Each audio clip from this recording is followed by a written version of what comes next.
মাদকদ্রব্যের বিরুদ্ধে গর্জে উঠলেন মহিলারা। এবারে ঘটনা জলপাইগুড়ি পুরসভার সংলগ্ন 7 নম্বর ওয়ার্ডে।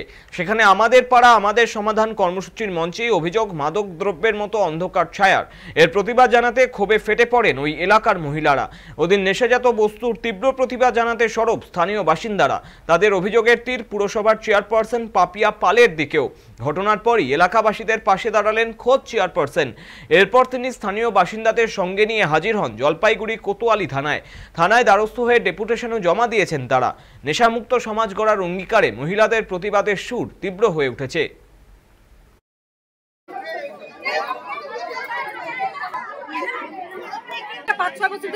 আমাদের ওয়ার্ডে আমরা আগে অনেক পদক্ষেপ নিয়েছি, কোনো লাভ হয় নাই।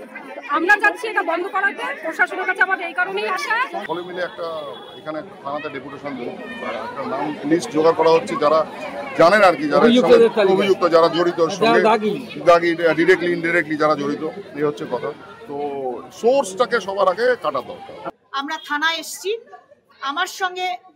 আমার পুলিশ অফিসারের সঙ্গে কথা হলো এবং আমরা তাকে লিখিত অভিযোগ জানালাম। এখানকার বাসিন্দাদের সমস্ত লিখিত অভিযোগ তারা এখানে তুলে ধরলেন নামসহ, এবং বাসিন্দারা কথা দিলেন যে পুলিশ প্রশাসনের সঙ্গে সমস্ত রকম সহায়তা তারা করবেন। এর বিরুদ্ধে আমাদের রুখে দাঁড়াতে হবে।